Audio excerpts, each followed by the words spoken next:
In today's episode of Business by the Books, I have one of our longtime clients, Nicole from Fantasy Fangirls, who is an absolute powerhouse entrepreneur. Nicole took a leap from coaching into full-time podcasting and built a wildly successful brand alongside her sister. It is a true honor to be able to share her story. This isn't a story about going viral. It's a story of personal growth. It's a story about making intentional, informed financial decisions every step of the way. Let's dive right into my conversation with Nicole. Tell the audience a little bit about who you are, your mission in the world today. Oh, mission in the world. What a good question.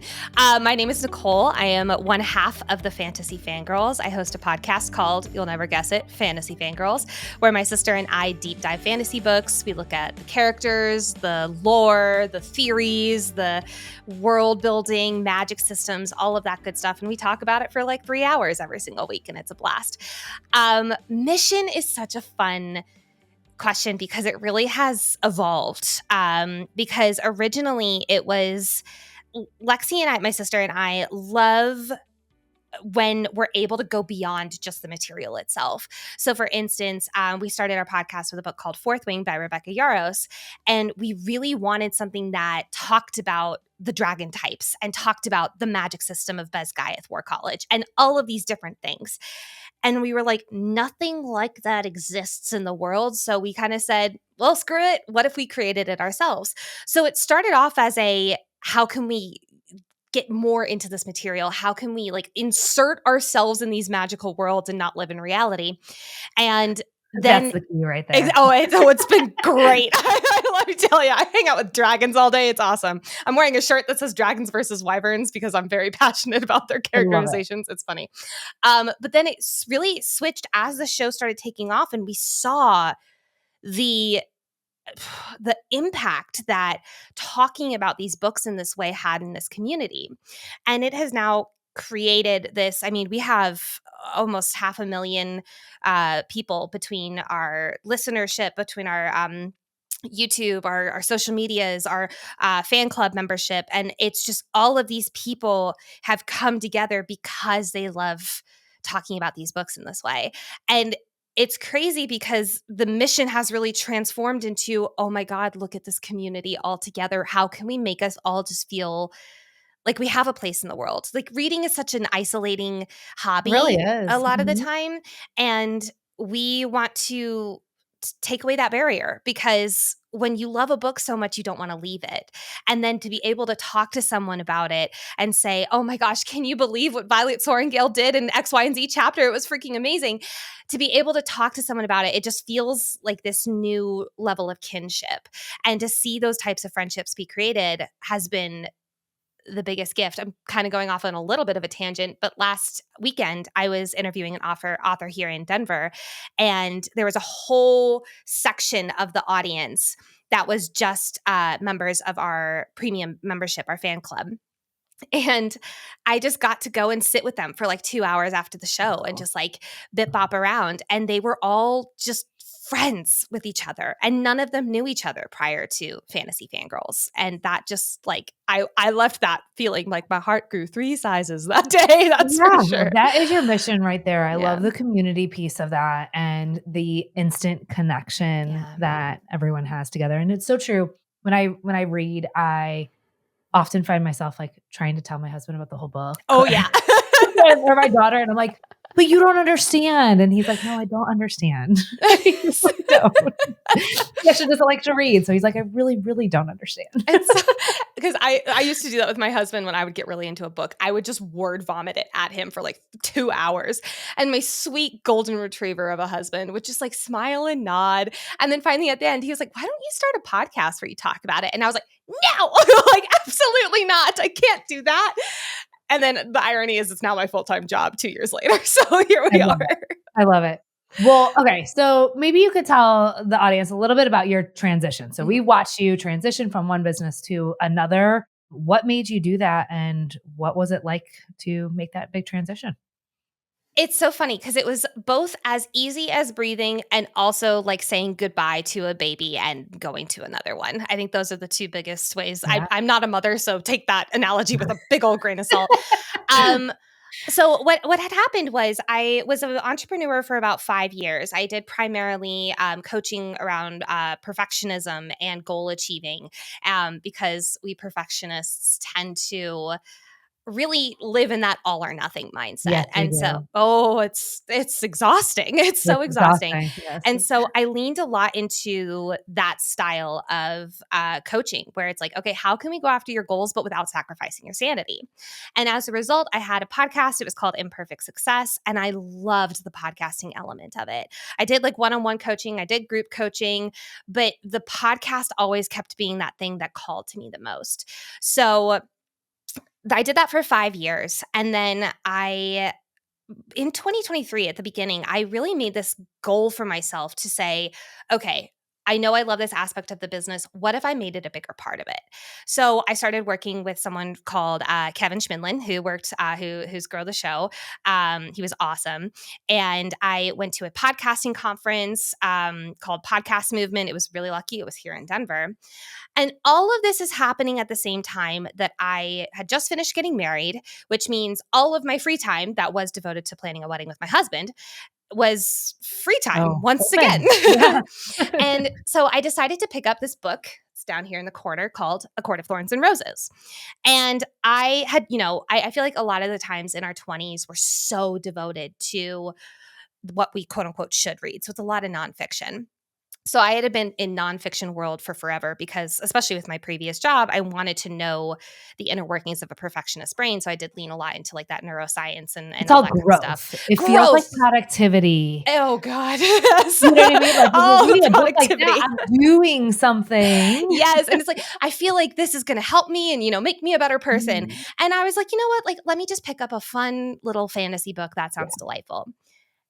And I kid you not, it changed my life. I felt more alive than I had at any moment in any part of my business previously, Beautiful. or honestly, really any part of my adult life previously. And so I started texting my sister. And as the little sister that I am, I gave her no option. And I said, you have to read these books, you like it or not. And she, being a very great trooper, picked them up as well. And we just started exchanging like 100 texts a day. And all of this is happening again, like I said, when I'm doing all this podcasting stuff. And I was at a podcasting conference. This was 2 weeks before the idea for Fantasy Fangirls happened. And all I could think about was these books. And I was on Fourth Wing at the time, which is a hugely popular book now. And all I could do was think about these books. But I went to this, this day of podcasting, and it was all these like big bro podcasters that were like, you have to have X amount of downloads or else you'll never be successful. And I was like, ah! And so I went to my car and I called my sister and just wept, because I was like, I'm never going to make it. This is impossible. I can't, I'm never, it's not meant for me. And she said, you're here for a reason. Just keep going. Just like, there's some reason you're here. So after, 2 weeks of us exchanging thousands and thousands of text messages about fantasy people who don't live in real life, we were looking at each other and said, okay, what if we had that podcast, like I said earlier, where it's let's deep dive. It's the material behind the material, so we can live in these worlds a little longer. And it took a little coaxing to get me to do it. I'm not going to lie, because I was so devoted on my other show. And so she was coaxing you to do it. She was trying to talk me into it. Wow. I at first was like, absolutely not. I think it took less than 48 hours for me to be like, okay, fine, let's do it. And so we start this will be shocking. We go all in. We start planning episodes. We start writing outlines. We start making, the intros, the outros, the material, the cover art on Canva, which was the original cover art that I designed in like 2 hours. And finally, we got into the week where we were releasing our first episode, and we started with Fourth Wing, like I mentioned, and we started posting video clips of the show on TikTok, and they started going viral like crazy. And we were like, what is happening? The show's not even out yet. This is crazy. So we had a goal of the first week where it's like, if we get 20 downloads in that first week for a new show, no one knows who we are. Like that, that feels like a good stretch goal. Yeah, I like it. And we woke up that morning with 30. And then by the end of that week, we had 5,000. And then at the end of, I think, a little less than 3 months, we had our first million.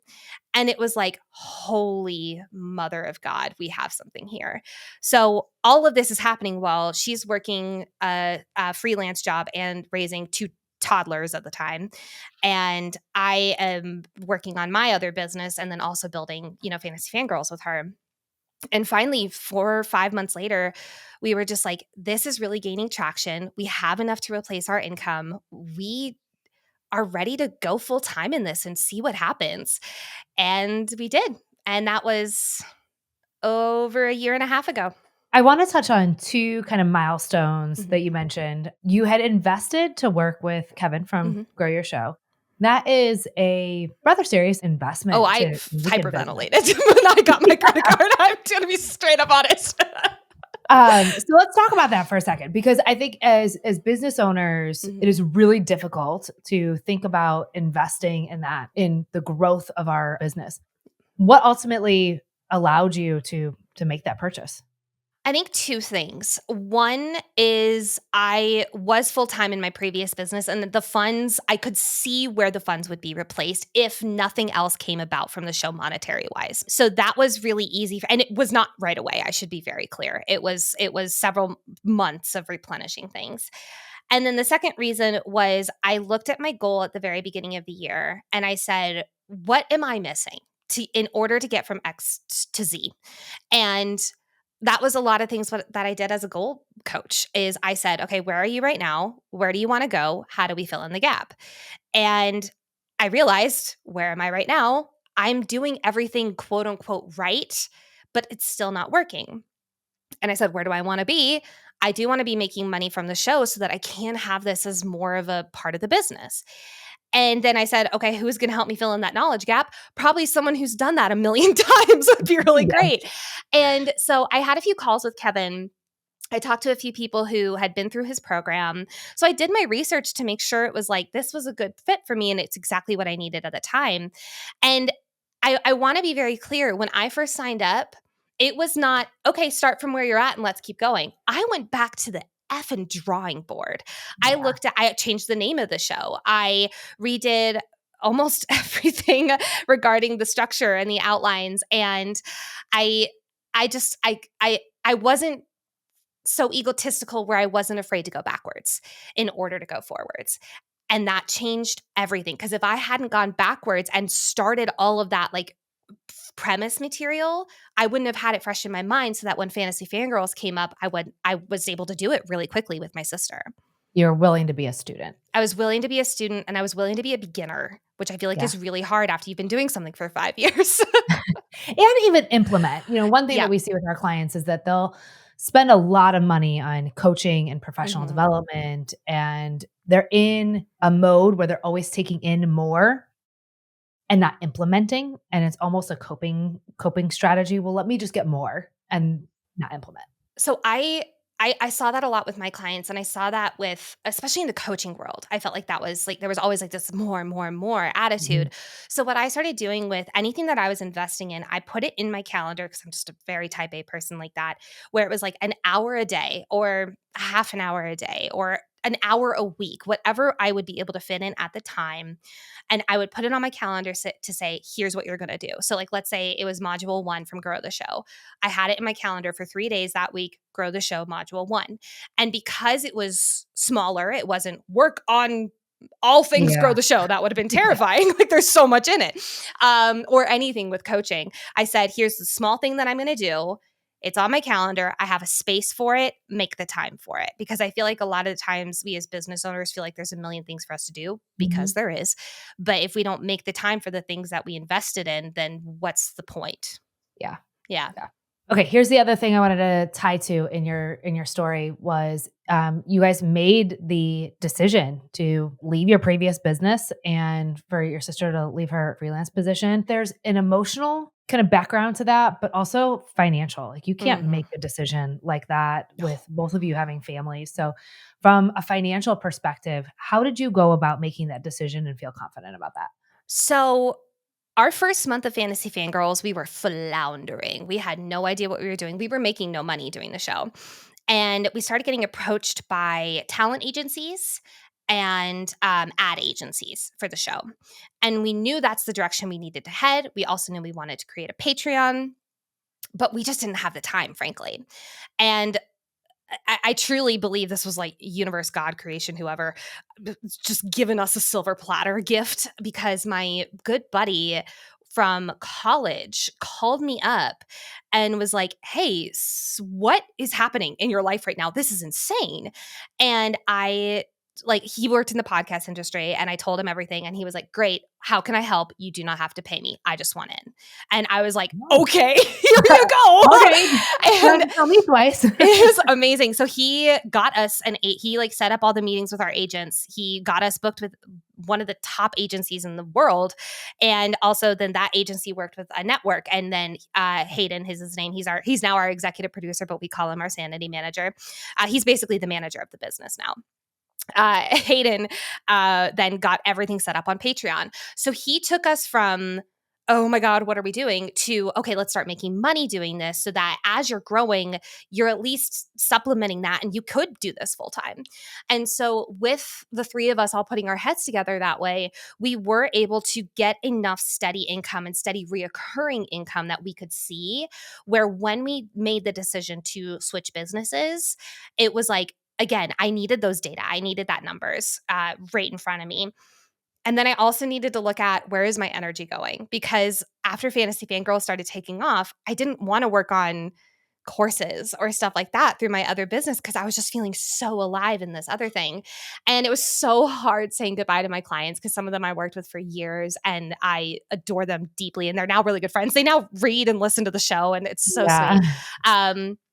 But that was really tough. But it all came down to, we set ourselves up monetary wise for reoccurring income.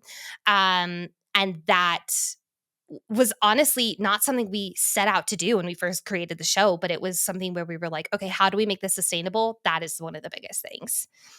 I wish more businesses understood that. I read the book Built to Sell. Have you? Mm-hmm. I never read it, but I heard of it. Yes. Okay.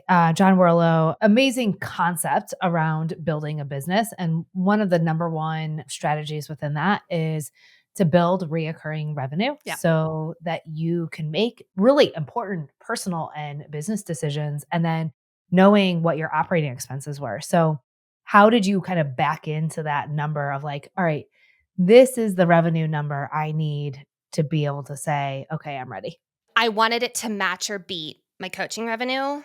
And Okay. I'll be frank, it blew it out of the water Yeah. by a country mile. So I said, okay, I think this is okay. Maybe that is Yeah. So I felt pretty good about that. And I like, we were working our butts off these first 5 months trying to lay all the groundwork. So like, we were working like 16, 18-hour days. It was insane. Lexi was working on the outlines until like 3 a.m. Like, it was one of those times where we now look back on and we're like, oh, how did we do that? Yeah, you can't do that for long, but it No. can be. And so Yeah. it definitely hit that moment where we were like, something needs to change. And that just happened to be, everything was in place monetary wise, where we could make that pivot pretty black and white with it, which did make it a lot easier. We didn't have to phase out of one and phase into the other. We were able to pretty much be like, okay, closing down, opening up.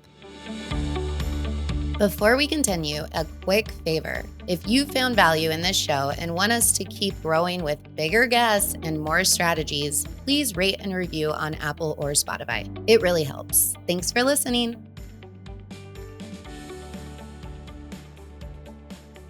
As you've continued to grow the podcast and grow the community, which is amazing, you've had to continue to build a team and build this business. So how are you using your financials today to start to make these decisions and grow this new business?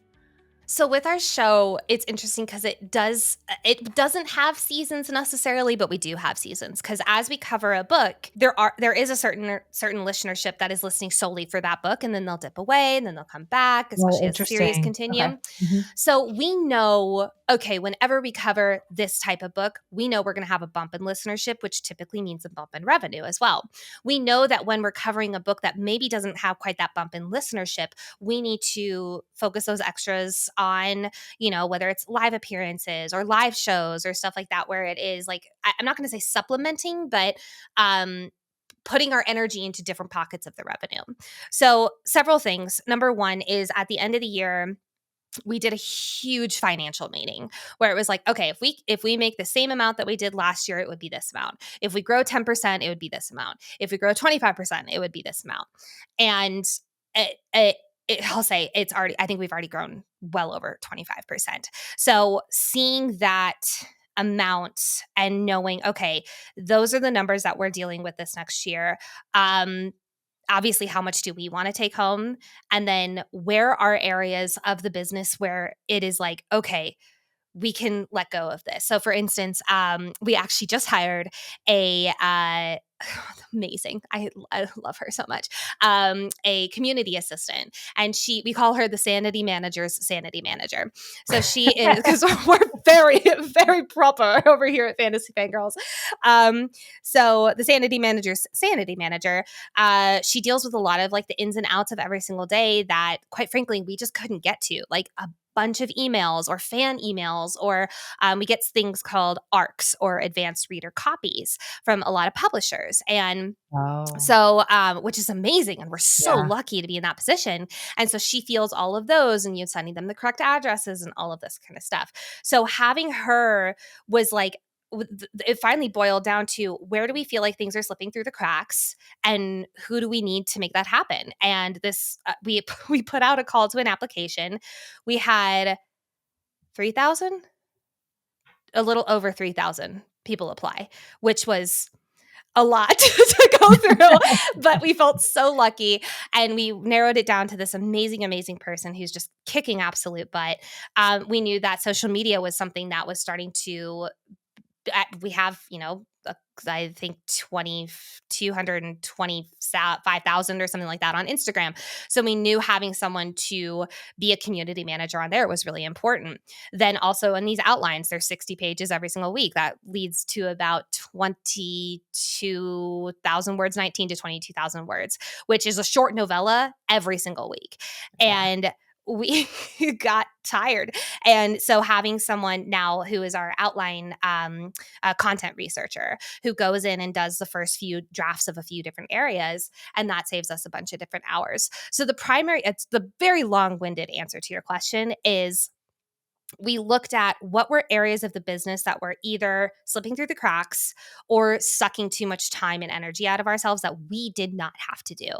And we said, who would be a good fit for those? Is it someone we already know? Is it someone who's already been on the team? Or is it someone new, like for instance, in the community assistant example, where we would call out for an application?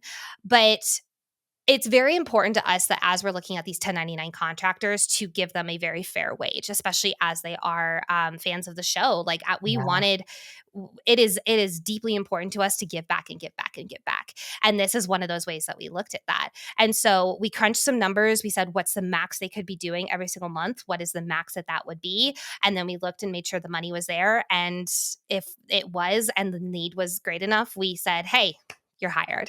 And so it was maybe not the most like analytical way, but it was really more based off of vibes and off of where are we tired and where can we get help. And how did you decide that you could afford it? Because that's one of the things that I hear from our clients and business owners all the time is, I want to hire, my energy's low, I feel burnt out, but I feel like I can't afford it, or I don't know. I think we are very fortunate that we had access. And we looked at that access and said, where can this go? Does it go in our pockets, or does it go back? And the answer was pretty commonly back. So that was that. I feel like it's not exactly the answer that would help the masses, but the answer was the money was there. And but I will speak to my previous position where there was not money there. I was living paycheck to paycheck hard, and it finally boiled down to, is the need great enough? And if the need was, I somehow figured it out. I took a pay cut, or I tried to supplement that person's income with making sure they were producing money for the business. So, for instance, uh, for instance, one of our positions that we have under Fantasy Fangirls, they are constantly looking at, okay, what are ways that we can monetize this area, and that right there pays their salary, and that Mhm. makes it a lot easier. So I don't know if that's exactly the best No, I answer, think that's but it's such a perfect answer. I wanna recap like 2 things in there yes, because please. one thing that you just said right there is return, like every dollar has a job. And Hmm. so making sure that each contractor or each team member that is working for you, that there's a ROI, there's a Yeah, return on investment of each dollar that you're spending. So I love that. definitely. Whether it be saving you money, saving you time, or actually bringing in revenue, it's important that we're looking at our expenses that way. And, not everybody who says, I feel like I can't afford it, doesn't mean that they can't afford it. It Hmm. just means that they feel like they can't, like gut feeling, like I Yeah. feel like I'm not ready to spend the money. But often when we actually look at the net income or the expenses, the real question is, I want to take these dollars and what do I do with them? Because I want to take my family on vacation. I want to take a draw. I want to focus on wealth building. I want to buy the professional development Yeah. coach. I want to do all Yes. of the things. And what is specifically, and when you're hiring a team member, it's ongoing. Hmm. It's Hmm. different. It's different than hiring a one-time coach. It's different when you're bringing them into the fold and committing to a portion of that reoccurring revenue, being committed to their salary. Yes. Yes. Exactly. How often are you looking at your numbers to make business decisions? What do you look at and how often are you looking at them? Every month, like clockwork. My sister and I have a meeting every single month where we take every single dollar that the business made, every single payout that's going out of the business, like contractors or salaries or our salary, and we look at it and honestly, we just sit with it for a second. We say, okay, does this feel right? And more often than not, it does, which is awesome.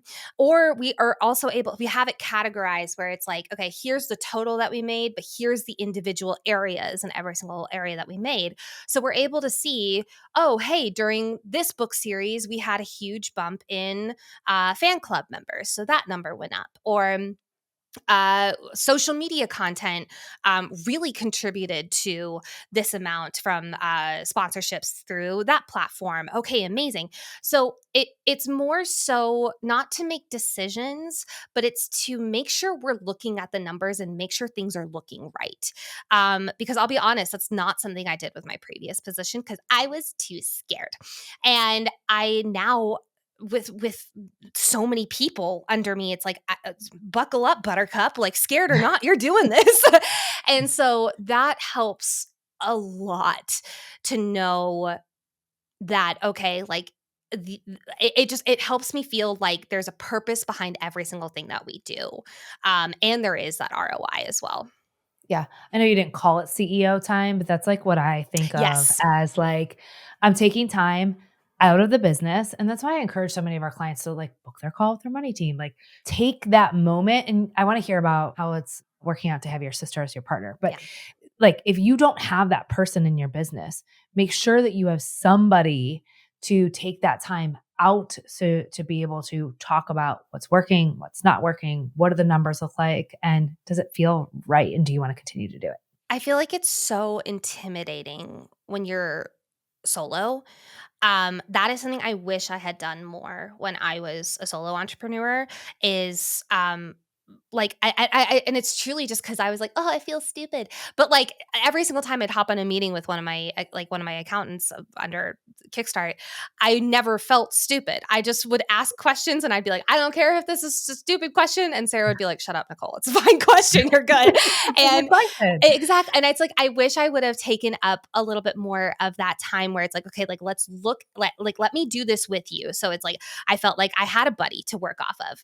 And that was entirely my own brain holding me back there.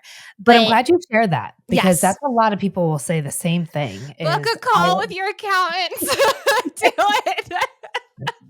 Yeah, they're nice. They are. They know things. Oh my God. They know so many things that I don't, and I love it so much.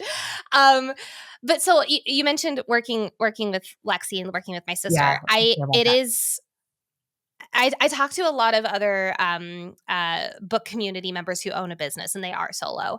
And almost every single one of them says, "Oh my God, you're so lucky." And almost every single time I reply back with, "Yeah, I know." Like, thank you, I know.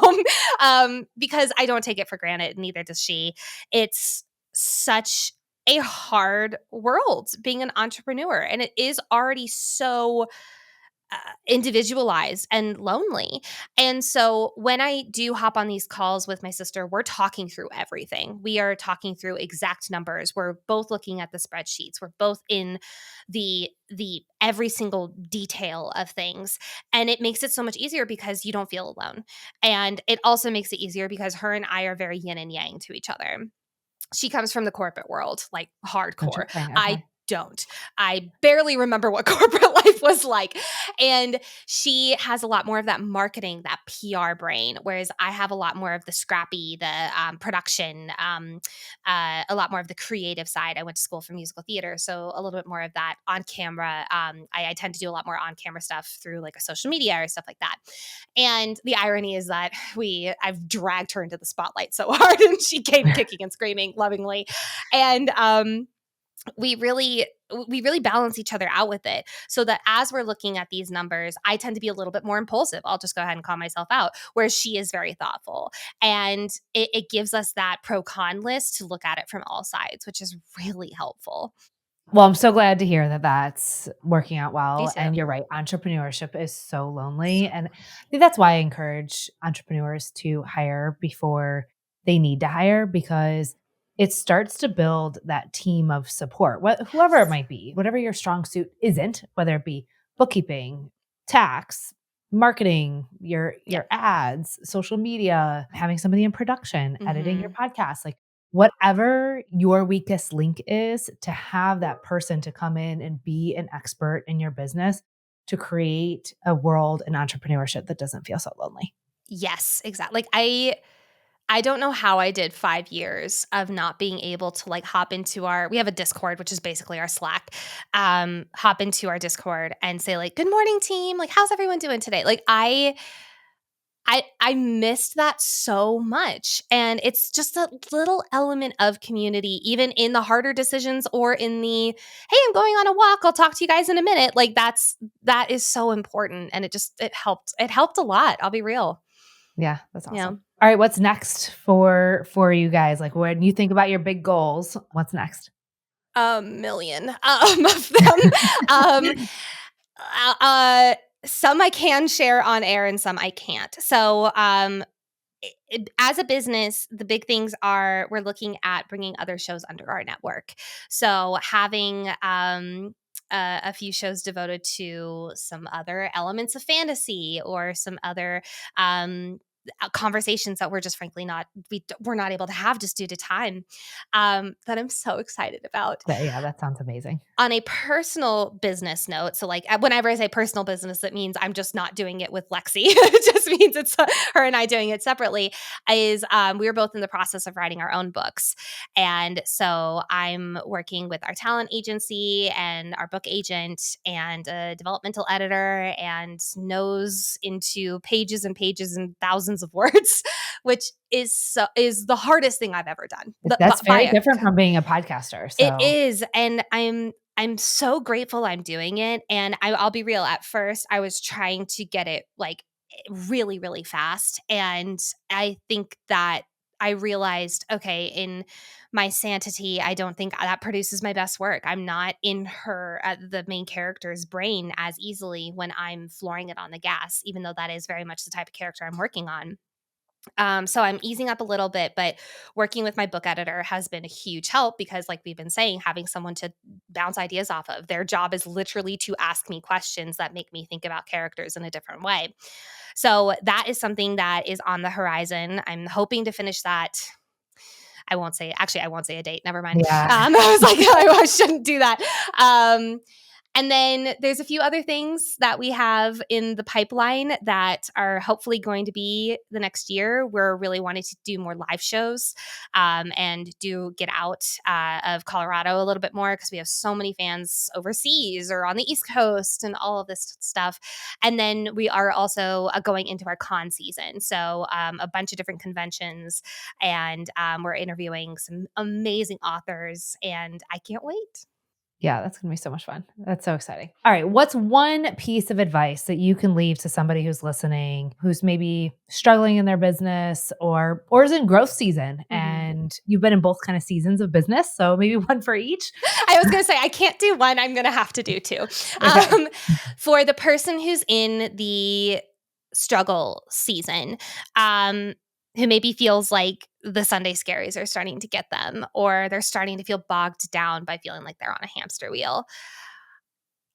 If something is tugging at your attention, do not ignore it. I don't care if it's not productive. I don't care if it's the opposite of productive. It could turn into something productive and something beyond your wildest dreams. If I hadn't listened to that weird tug on my heart to, hey, put down this book by, I don't know, insert person's name here in the personal development world, and instead pick up this giant red cover Sarah J. Maas book, I wouldn't be where I am today. And that was entirely a not productive decision, even though I was hounding myself every single day to do things that were productive. Just Probably letting why I was burnt out. have a hobby. Freaking have a hobby. Yes, absolutely. Yeah. I mean, sometimes and taking time out of the business allows you Yes. to be more inspired in the business. And the irony is that now I need that advice, is having time out of the hobbies is something I'm working on in therapy, or having hobbies out of the business, excuse me. Then on the flip side, for the growth element, I feel like it's really easy to white knuckle growth and like hold on to it so tight and say, this can never leave. This can never leave. It has to be like this forever. I can't lose anything. There's going to be ups and downs. And I have just come out of a huge growth period in the business. And it felt like I had to white knuckle everything. I felt like everything was so important and so urgent. And if I had just calmed down and told myself, hey, you're going to have ebbs and flows, and that's okay. Like, you don't need to like squeeze this lemon for everything it's worth. I think in the growth season, I would have enjoyed it more, frankly. Yeah. Yeah. Well, that's a word to yourself now that you can enjoy. Exactly. The next Both of set these of pieces goals. of advice, I'm like, I should listen to myself. That was good, Nicole. You should take that advice. That's a good one. All right. Well, thank you so much for being here. Where can the audience tune into the show, learn more about you, and follow your journey? We are most active on Instagram and TikTok at Fantasy Fangirls Pod. We are on every single listening platform you can imagine: YouTube, Spotify, Apple Podcasts at Fantasy Fangirls. And if you like books, then we're definitely your place to be, specifically fantasy books, if you can't tell by the title of our show. And yeah, fantasyfangirls.com for all things guides. And we have a bunch of resources on there, playlists for every single book we cover, everything like that. That's so cool. Yeah. Tune in, be part of the community. Yes, please. I hope you enjoyed today's episode of Business by the Books. Don't forget to hit like and subscribe. This is the #1 way we can help other entrepreneurs find this podcast, because here at Kickstart Accounting Inc., it is our mission to help entrepreneurs understand their numbers, get access to this information, and grow and thrive in their business. So please help me help other entrepreneurs understand their numbers so they can finally grow and thrive.